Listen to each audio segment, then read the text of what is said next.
여러분 반갑습니다. 오늘도 초원과 함께하는 데일리 큐티에 오신 여러분 주님의 이름으로 환영합니다. 우리가 이번 주에 헌신이라는 주제로 함께 하나님에 대해서 묵상하고 있습니다.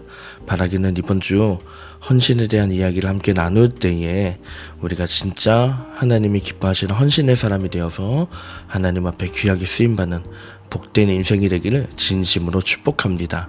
오늘은 일단 따르기만 하면이라는 주제로 하나님의 말씀을 나누겠습니다. 오늘 함께 나눌 하나님의 말씀 요나서 3장 4절에서 5절입니다. 제가 읽어보겠습니다. 요나가 그 성읍에 들어가서 하루 동안 다니며 외쳐 이르되 40일이 지나면 니느웨가 무너지리라 하였더니 니느웨 사람들이 하나님을 믿고 금식을 선포하고 높고 낮은 자를 막론하고 굵은 베옷을 입은지라. 아멘. 오늘의 주인공은 바로 요나 선지자입니다. 요나 선지자는 아수르가 약화되면서 북이스라엘이 승승장구하던 때에 활동하던 선지자죠. 그러다 보니 요나의 정치적인 성향을 보면 민족주의가 하늘을 찔렀던 그런 사람이었습니다. 그런데 어느 날 민족주의 선지자였던 요나에게 하나님이 이렇게 명령하십니다. 너는 아수르의 수도 니느웨에 가서 하나님께 회개하라고 외치라.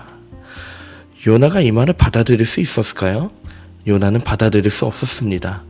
요나에게는 이스라엘이 최고여야 되지 그 어떤 것도 최고가 되어서는 안 되고 심지어 아수르처럼 이스라엘을 괴롭혔던 민족은 살아남아서는 안 되었기 때문입니다. 그래서 요나는 아수르가 망하기를 진심으로 바랬기 때문에 하나님을 피하여 도망치게 됩니다. 그러나 결국 요나는 물고기 뱃속에 갇히게 되고 물고기로부터 토해지는 그런 신세가 되고 맙니다. 요나는 하나님에게서 절대로 벗어날 수 없다는 것을 깨닫게 됩니다. 그래서 이제서야 니느웨로 가게 되죠. 그리고 니느웨는 3일을 꼬박 다녀야 한 바퀴를 다 돌 수 있는 도시인데 이런 도시를 고작 하루만 다니면서 하나님이 곧 심판하신다. 즉 회개하라는 이야기는 빼놓고 대충 그냥 외칩니다. 요나의 진심이 드러나는 이야기였죠. 그런데도 놀랍게 회개할 것 같지 않았던 니느웨 사람들이 하나님께 회개하기 시작합니다. 심지어 왕과 가축까지 다 회개했다고 이야기를 하죠. 그런 모습을 보신 하나님은 니느웨를 결국 살리셨고 니느웨는 심판을 받지 않게 됩니다. 자, 불가능할 것 같던 니느웨 사람들의 회개. 요나는 절대 원치 않았지만 하나님은 너무너무나 기뻐하셨던 그 회개의 장면.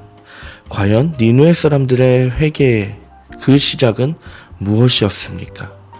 원치 않았지만, 그래서 대충 감당했지만, 사실 요나 입장에서 생각해보면 그 자신으로서는 나름대로 최선을 다해서 따랐던 그 모습. 어쨌든 일단 따랐더니 하나님께서 상상치 못한 일을 일어나게 만드셨던 겁니다. 사실 하나님은 얼마든지 혼자서 일하실 수 있는 분이십니다. 하지만 하나님은 예나 지금이나 사람을 부르시죠. 함께 일하자고 부르시죠. 그때 왜 하필 나인지, 나를 데리고 뭘 하려는 건지 이해가 되지 않을 때도 있습니다. 그때 우리는 어떻게 하면 될까요? 일단 따르면 됩니다. 원치 않아도 일단 따르기만 하면 우리의 작은 순종을 통해서 하나님은 큰 일을 이루시기 때문입니다. 자, 오늘 말씀에서 저는 여러분에게 또 이렇게 묻고 싶습니다. 하나님께서 지금 여러분을 부르고 계십니다. 하나님이 부르지 않는 인생은 없습니다. 그런데 문제는 우리가 그걸 듣지 못하는 경우도 있고 혹은 우리가 그것을 듣고 있음에도 이런저런 이유로 거절하기 때문에 하지 않는 경우가 많습니다. 그래서 저는 이렇게 묻고 싶습니다. 하나님의 부르심을 이런저런 이유로 거절한 적이 있습니까? 혹은 지금 진행 중인 거절이 있습니까? 저는 이렇게 묻고 싶습니다. 물론 거절하는 이유가 여러 가지가 있을 겁니다. 내 생각과 내 가치관이 다른 요나 같은 사람도 있습니다. 하지만 제 자신을 비춰보면, 그리고 많은 사람을 비춰보면 더 더 큰 이유는 전 두려움이라고 생각합니다. 내가 이거 감당할 수 있을까? 나 같은 사람이 이걸 할 수 있을까? 그래서 교회에서 이런저런 부르심이 있을 때도 거절하는 경우가 많고, 또 하나님께서 사명을 주셨을 때도 때때로 거절해서 그것을 하지 않은 사람들이 훨씬 많습니다. 그래서 저는 제 자신을 생각해 볼 때 이렇게 한번 물어보고 싶습니다. 하나님을 따르기가 두려울 때 어떻게 이겨내면 될까요? 초원의 도움을 한번 받아보겠습니다.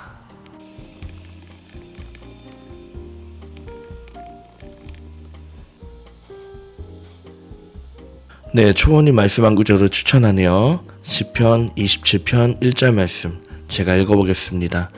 여호와는 나의 빛이요 나의 구원이시니 내가 누구를 두려워하리요. 여호와는 내 생명의 능력이시니 내가 누구를 무서워하리요. 아멘. 왜 이 구절을 추천했을까요? 저는 이 구절 자체도 중요하지만 이 구절을 노래했던 다윗의 입장을 한번 생각해 보려고 합니다. 흔히 다윗을 하나님의 마음에 합한 사람이라고 부릅니다. 근데 다윗이라고 자기 생각이 없었을까요? 또 다윗이라고 두려움이 없었을까요? 아닙니다. 다윗도 분명히 자기의 생각이 있었습니다. 그리고 다윗도 인간으로서의 두려움도 분명히 있었습니다. 그러나 다윗이 모든 두려움을 이기고 자기의 생각을 넘어설 수 있었던 가장 큰 이유는 무엇이겠습니까? 오늘 이 구절에 힌트가 있다고 저는 생각합니다. 여호와가 나의 빛이시고 나의 구원이시라는 것을 믿었기 때문에, 다시 얘기해서 하나님이 나의 길을 비춰주시고 구원하실 것을 믿었기 때문에, 그리고 하나님께서 우리의 능력 되신다는 것을 믿었기 때문에 다윗은 불확실한 상황에서도 나의 연약함을 보면서도 하나님을 그렇게 믿었기 때문에 따를 수 있었던 거죠. 어쩌면 우리에게도 가장 먼저 필요한 것은 이런 다윗이 보여준 전적인 신뢰가 아닐까 생각합니다. 그래서 하나님을 따르기가 두려울 때 우리가 제일 먼저 생각해야 될 것은 바로 하나님이 나의 빛이시고 나의 구원이시고 나의 생명의 능력이시라는 것을 믿는 그런 전적인 신뢰가 아닐까 생각해 봅니다. 우리 가운데 그 신뢰가 있기를 다시 한번 간절히 기대해 봅니다.